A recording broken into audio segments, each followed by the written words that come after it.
باللہ من الشیطان الرجیم بسم اللہ الرحمن الرحیم وظللنا علیکم الغمام وانزلنا علیکم المن والسلوى کلوا من طیبات ما رزقناکم وما ظلمونا ولکن كانوا انفسهم یظلمون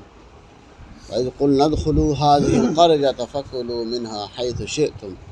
رغدا وادخلوا الباب سجدا وقولوا حطة نغفر لكم خطاياكم وسنزيد المحسنين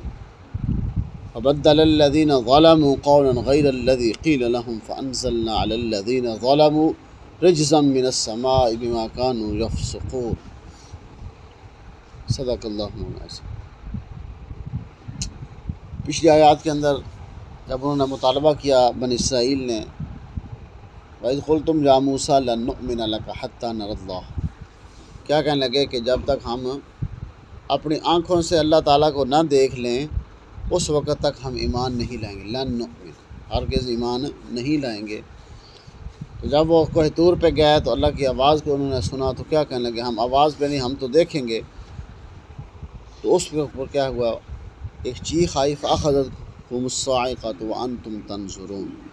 تو اس چیخ نے ان کو پکڑا، وہ سارے کے سارے وہ 70 آدمی کیا ہو گئے، وہ ہلاک ہو گئے۔ پھر موسیٰ علیہ السلام پریشان ہوئے، پھر اللہ سے دعا کی ثُمَّ بَعَثْنَاكُم مِّن بَعْدِ مَوْتِكُمْ لَعَلَّكُمْ تَشْكُرُونَ، کہ یہ ایمان تو پہلے بھی نہیں یہ لوگ لا رہے تھے، اب جب میں جاؤں گا پیچھے تو کیا ہے، لوگ اور متنفر ہو جائیں گے، وہ ایمان نہیں لیں گے، یا اللہ تو ان کو کیا کر دے، دوبارہ اٹھا دے، تو قیامت کے دن بھی اٹھانے پہ قادر ہے، تو نے جب قیامت کے دن اٹھانا ہے تو اب ان کو اسی وقت کیا کر دے، اٹھا دے، تو اب بھی ان کو اٹھانے پہ، ان کو دوبارہ زندگی دینے پہ قادر ہے۔ تو اللہ نے موسیٰ علیہ السلام کی اس دعا کو سنا، اس کو قبول فرمایا اور ان کو دوبارہ زندگی دی گئی۔ وَظَلَّلْنَا عَلَيْكُمُ الْغَمَامَ وَأَنزَلْنَا عَلَيْكُمُ الْمَنَّ وَالسَّلْوَىٰ، اب دو نعمتوں کا تذکرہ یہاں فرمایا ہے کہ وادی تی کے اندر جب یہ فرعون سے ان کا چھٹکارا ہو گیا، فرعون غرق ہو گیا، تو اب یہ مصر کے اندر آباد ہوئے تھے جو پہلے جا کے، اصل ان کا جو قوم تھا پیچھے عمالقہ، کیونکہ یہ تو حضرت یوسف علیہ السلام کے دور کے اندر بنی اسرائیل وہاں آئے تھے، یعقوب علیہ السلام اور ان کے بیٹے، پھر مصر کے اندر ہی رہے، اور جو 12 خاندان جو مصر یعقوب علیہ السلام کے جو 12 بیٹے تھے، جو 12 خاندان بنے۔ تو اب فرعون سے جب نجات مل گئی تو اب اللہ نے ان کو حکم دیا کہ جا کے قوم جو عمالقہ ہے اس سے جہاد کرو۔ اب فرعون سے تمہاری جان چھوٹ گئی ہے، اب قوم عمالقہ جو تمہارا اصل گاؤں تھا، شہر تھا ملک شام کے اندر، وہاں دوبارہ جاؤ، وہاں جو قوم ہے بت پرست وغیرہ ہے، اس قوم سے جان چھڑاؤ، ان لوگوں کی اس جگہ پہ آپ جا کر وہاں جہاد کرو، وہیں تمہارا مسکن ہوگا، یہ اس مصر کو آپ چھوڑ دو۔ تو جب موسیٰ علیہ السلام نے ان سے کہا، وہ کیا کہنے لگے، اذهب انت وربک فقاتلا، تو جانتے تیرا خدا جانے ہم نہیں لڑ سکتے، ہم اذهب انت وربک فقاتلا، ہمارے اندر تو اتنی ہمت نہیں ہے، طاقت نہیں ہے، ہم نہیں لڑ سکتے۔ جب انہوں نے یہ موسیٰ علیہ السلام کو یہ کہا تو پھر وہ وادی تی کے اندر 40 سال پھرتے رہے۔ وادی تی وہ تھا تقریباً 10 میل کا فاصلہ تھا مصر سے وادی تی، اس کو وادی تی اس کو ہی کہتے ہیں کہ جو آدمی سرگرداں پھرتا ہے اس کو تی، وادی تی اس لیے اس کو کہا جاتا ہے، یعنی گردانی ایسے آدمی پھرتا رہے۔ وہ کیا ہوتا تھا، صبح سے چلتے تھے، شام تک چلتے چلتے جب تھک جاتے، رات کو جہاں آرام کرتے، قیام کرتے، ٹھہرتے، تو صبح اٹھتے ویسے دیکھتے اسی جگہ پہ پڑے ہوئے، یعنی ایک طرف سے چلتے وہاں پہنچتے، تو شام ہوتی، شام کو آرام کرتے، صبح اٹھتے دیکھتے کہ ہم تو وہاں کے وہاں ہی پڑے ہوئے، یعنی یہ 40 سال وہ وادی تی کے اندر پھرتے رہے، صرف اس وجہ سے کہ انہوں نے موسیٰ علیہ السلام کی بات نہ مانی۔ اب وہ پھر انہوں نے کہا موسیٰ علیہ السلام سے کہ وادی تی یہ میں صرف یہ ایک چٹیل میدان تھا، وہاں کوئی پہاڑ نہیں تھا، نہ وہاں کوئی درخت تھا، نہ وہ چشمہ تھا، نہ کوئی کھانے کی چیز، نہ پینے کی چیز، کوئی چیز وہاں نہیں تھی۔ تو پھر انہوں نے کہا کہ اللہ سے کہے کہ ہمیں کو کھانے کے لیے دے دے، ہمارے اوپر کو سایہ کر دے۔ تو اللہ فرمایا وَظَلَّلْنَا عَلَيْكُمُ الْغَمَامَ، ہم نے تمہارے اوپر ابر کا سایہ کیا، یعنی بادلوں کا، جہاں بھی وہ چلتے تھے بادلوں کے ساتھ ساتھ چلتے تھے، یعنی اللہ نے وہاں درخت تو کوئی نہیں تھا جس کی چھاؤں میں بیٹھتے، تو اللہ نے ان کے اوپر بادلوں کا سایہ، اللہ نے کہا یہ بھی ہم نے تمہارے اوپر بڑا انعام کیا، تم نے تو جواب دے دیا تھا نا ہم نہیں لڑیں گے، لیکن اس کے باوجود اللہ نے کہا وَظَلَّلْنَا عَلَيْكُمُ الْغَمَامَ، ہم نے تمہارے اوپر کیا سایہ کیا، ابر کا، بادلوں کا سایہ کیے رکھا۔ وَأَنزَلْنَا عَلَيْكُمُ الْمَنَّ وَالسَّلْوَىٰ، اور کھانے کے لیے ہم نے تمہارے لیے من و سلوہ دیا تمہیں. یعنی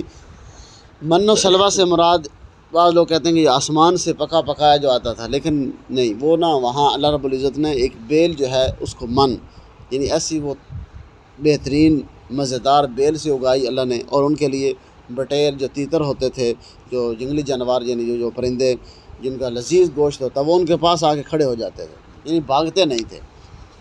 یعنی ان کے اندر تجھے آدمی پکڑنا چاہے بھاگ جاتے ہیں، لیکن وہ بھاگتے نہیں تھے، ان کے پاس بیٹھ جاتے تھے، کھڑے ہو جاتے، وہ پکڑتے تھے، ان کو بھونتے تھے، کھا جاتے تھے. اللہ فرمایا کہ یہ ہم نے تمہارے لیے بڑا کام آسان کر دیا، وگرنہ ان کو پکڑنا بہت مشکل تھا. یعنی وہ کھا کے اللہ نے فرمایا کلو من طیبات ما رزقنا، کھاؤ یہ ہمارا پاکیزہ رزق ہے جو ہم نے تم کو دیا ہے. اور حکم یہی تھا کہ کھانا ہے، جتنا کھانا ہے اتنا لے لو، باقی چھوڑ دو. اب انہوں نے کیا کیا، پکڑتے تھے، کھاتے اور باقی سنبھال کے رکھ دے، پتہ نہیں دوسری وقت ہمیں ملے گا یا نہیں ملے گا. باقی جب بھی وہ رکھتے ان کا جو وہ گوشت تھا، وہ سالن جو وہ بناتے تھے، وہ کیا ہوتا تھا، خراب ہونا شروع ہو گیا، جل جاتا، خراب ہو جاتا، سڑ جاتا، اس کے اندر بدبو پیدا ہو جاتی. تو انہوں نے موسیٰ علیہ السلام نے کہا، تو میں نے تمہیں کہا، اللہ نے حکم یہی ہے، جو تم نے کھانا ہے اس کو کھا لو، باقی کو چھوڑ دو. جب اللہ ہر وقت تمہیں 3 وقت دے رہا ہے، اس کے باوجود پھر رکھنے کے کیا فائدہ ہے. وما ظلمونا ولکن کانوا انفسهم یظلمون، ہم نے تمہارے اوپر کوئی ظلم نہیں کیا، بلکہ تم نے خود ہی کیا کیا ہے، اپنے اوپر ظلم کیا ہے. وَإِذْ قُلْنَا ادْخُلُوهَا، جب انہوں نے یہ مطالبہ کھا کے تھک گئے نا، وہ اگلی آیات کے اندر تذکرہ آ رہا ہے کہ اللہ نے پہلے ان کے اپنی نعمت گنوائی ہے کہ ہم نے تمہارے کے اوپر کیا کیا، کیونکہ قرآن بصورت قصہ نازل نہیں ہوا کہ ایک قصہ بیان کیا جا رہا ہے لگاتار. یعنی حالانکہ وہ بات جو انہوں نے مانگی ہے وہ آئی پیچھے بعد میں آ رہی ہے، لیکن کیا اللہ نے تذکرہ پہلے فرمایا ان کا. جب وہ کھا کے تھک گئے تو اب کہنے لگے ہمیں تو کیا ہے، کوئی ایسی چیز دی جائے، کوئی ساگ ہو، ترکاری ہو، پیاز ہو. تو فرمایا اذ قلنا ادخلوا هذه القرية، جب ہم نے حکم دیا داخل ہو جاؤ اس قریہ کے اندر، اس بستی کے اندر، فَكُلُوا مِنْهَا حَيْثُ شِئْتُمْ رَغَدًا، اب اس سے تم جو چاہو کھاؤ پیو جہاں سے چاہو. اور جب داخل ہونا ہے تم نے وَادْخُلُوا الْبَابَ سُجَّدًا، سجدہ کرتے مطلب جھک کے تم نے داخل ہونا ہے. اور کہنا کیا ہے، وَقُولُوا حِطَّةٌ، توبہ، حِطَّةٌ کا معنی میری توبہ، ہمیں تم معاف کر دے. قولوا حِطَّةٌ نغفر لکم خطا، ہم تمہاری یہ غلطیاں جو تم نے پیچھے ہمیں جواب دیا تھا ہم نہیں لڑ سکتے، یہ تمہاری جو غلطیاں پیچھے آئی ہیں نا، تو جو تم نے گناہ کیے ہیں، نافرمانیاں کی ہیں، تو ہم ان کو معاف کر دیں گے. تم نے صرف لفظ ایک ہی بولنا ہے کہ جھک کے داخل ہو جانا شہر کے اندر، اور یہ لفظ بولنا ہے قولوا حِطَّةٌ نغفر، ہم گناہ بھی معاف کر دیں گے، تمہیں بخش بھی دیں گے. وَسَنَزِيدُ الْمُحْسِنِينَ، اور اسی طرح محسن لوگوں کو ہم اس طرح مزید دیا کرتے ہیں، اور زیادہ تمہارے اوپر. اب نعمتوں کی بارش تو پہلے بھی اللہ نے اتنی کی، ان کو فرعون سے نجات دی، اور ان کو طرح طرح کے کھانے بھی دیے، انہوں نے من و سلوہ بھی اتارا، ان کے لیے چشمے بھی جاری کیے ان کے. اور وادی تیہ کے اندر ایک اور بھی مسئلہ، اب انہوں نے اعتراض کیا ہمارے تو کپڑے بھی گندے ہو گئے ہیں،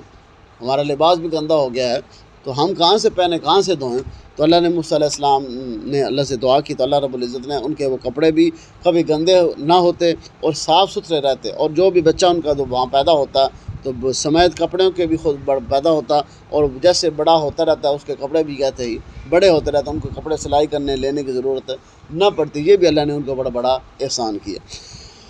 تو جب وہ فبدل، لیکن جب وہ شہر کے اندر داخل ہونے انہوں نے کیا کیا، فبدل الذین ظلموا قولا، جو ہم نے ان کو کہا تھا نا حِطَّةٌ، وہ کیا کہنے لگے حِنطَةٌ، ہمیں گندم دے دو، ہمیں جون دے دو، ہمیں یہ دے دو. یعنی انہوں نے الفاظ بدل دیے، بغیر توبہ کرنے کی بجائے انہوں نے اپنی چیزیں مانگنا شروع کر دی. تو فبدل الذین ظلموا قولا، ان لوگوں نے بڑا ظلم کیا ہے، قولا، انہوں نے ہماری بات ہی بدل دی ہے، جو ہم نے کہا تھا وہ انہوں نے بولے نہیں، غیر الذی قیل لہم، اور کچھ کہنے لگے. تو پھر ہم نے اوپر کیا کر دیا، فانزلنا علی الذین ظلموا، تو پھر ہم نے نازل کیا ان لوگوں پہ ظلم جو انہوں نے ظلم کیا، ان کے ظلم کی بدلہ سے آسمان سے عذاب نازل فرمایا، ان کو بیماری دے دی. وہ بیماری کیا تھی، طاعون کی بیماری تھی، ان کے اندر طاعون کی بیماری پھیل گئی، ان کے فسق بما کانوا یفسقون، ان کے فسق کی وجہ سے، ان کے گناہ کی وجہ سے اللہ نے ان کے اوپر بیماری نازل کر دی. اس بیماری کی وجہ سے حدیث کے اندر آتا ہے 70,000 آدمی ان کے مرے، اس بیماری کی وجہ سے. طاعون ایسی بیماری پھیلی ان کے اندر کہ انہوں نے اللہ کی اس بات کو بھی بدل دیا. اللہ نے فرمایا انہوں نے بڑا ظلم کیا ہے. دینی تو ہم چیز ہم پہلے بھی ان کو دے رہے تھے، دینی تھی، لیکن کیا ہے انہوں نے ہماری اس حکم کو بھی کیا کر دیا، بدل دیا. پھر وَإِذِ اسْتَسْقَىٰ مُوسَىٰ لِقَوْمِهِ، پھر موسیٰ علیہ السلام سے وہ کیا طلب کیا انہوں نے پانی. وادی تیہ کے اندر ہی یہ واقعہ ہوا کہ اب کھاتے تو ہیں ہم، پہننے کو بھی ہمیں مل گیا کپڑا، ٹھیک ہے ہمارے صاف ہی رہیں گے، اور کھانا بھی ہمیں مل رہا ہے اور سایہ بھی ہمیں مل گا، اب ہمارے لیے پانی کوئی نہیں ہے، ہمارے لیے پانی کوئی نہیں۔ موسیٰ علیہ السلام نے جب اللہ سے دعا کی وَإِذِ اسْتَسْقَىٰ موسیٰ، تو موسیٰ علیہ السلام نے ہم سے پانی طلب کیا اپنی قوم کے لیے، لِقَوْمِهِ، تو ہم نے حکم دیا فَقُلْ نَضْرِبْ بِعَصَاكَ الْحَجَرَ، اس پتھر پہ لاٹھی مارو۔ اگر اللہ نے یہ نہیں کہا اتنے بڑے بڑے نوجوان بیٹھے زمین کو کھودو چشمہ نکل آئے گا،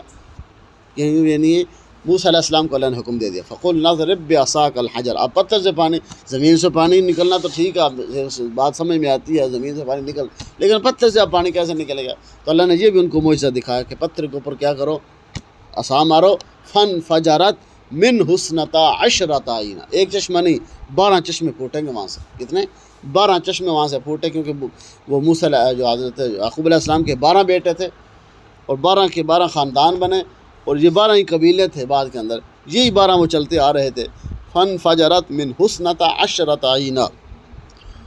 ایک نہیں چشمہ پھوٹا، اللہ نے 12 اس لیے بنائے کہ انہوں نے جگڑنا تھا، ہمارا چشمہ ہر بندے کا اپنا، ہر خاندان کا، قوم قبیلے کا کیا ہے چشمہ الگ ہونا چاہیے، اس سے جو ہم پانی پئیں۔ تو اللہ نے اس کے قَدْ عَلِمَ كُلُّ أُنَاسٍ مَشْرَبَهُمْ، اللہ فرمایا جان لو اپنا، ہر آدمی، ہر قبیلہ اور خاندان مشرب، اپنے پینے کی جگہ کو، اپنے مشرب کو، اپنے اس چشمے کو کیا کر لے، پہچان لے۔ کُلُوا وَاشْرَبُوا مِن رِزْقِ اللہ، کھاؤ پیو اللہ کے رزق میں سے، وَلَا تَعْثَوْا فِي الْأَرْضِ مُفْسِدِينَ، اور حد سے زمین کے اندر تجاوز نہ کرو، فساد نہ کرو۔ اب اس سے یہ مفسرین کی بات نکالنے کی، جب جس وقت انسان کو کھانے اور پینے اور رزق بے شمار ملتا ہے نا، تو پھر وہ حد سے تجاوز کرتا ہے۔ جس کو کھانے کے زیادہ مل جائے، پینے کے لیے زیادہ مل جائے، پہننے کے لیے رزق اس کا بہت زیادہ ہو جائے نا، اکثر لوگ کیا ہے وہ کیا کہتے ہیں پنجابی کے اندر کیا ہے، رج یا مج پچایا تھا یا کافر پچایا، یعنی مسلمان کے جب رج جاتا ہے اس کا ہر چیز آ جاتی ہے تو پھر وہ اس کو پچھتی نہیں ہے، پھر وہ کیا ہے وہ چھلانگے لگاتا ہے، پھر نافرمانی کرتا ہے، پھر تکبر کرتا ہے، یہ تو میرے ہاتھ کی کمائی ہے، یہ تو میں کرتا ہوں، ہاتھ بھی تو اللہ نے دی ہے، ذہن بھی تو اللہ نے دیا، ہر چیز کس نے دی ہے؟ یعنی اللہ کلو واشربو، کھاؤ پیو، من رزق اللہ، اللہ کے رزق میں سے جو اللہ نے تمہیں رزق دیا، ولا تعثوا فی الارض مفسدین، کھا پی کے زمین پہ فساد نہ کرو، حد سے تجاوز نہ کرو، بلکہ کیا کرو، اللہ کا شکر ادا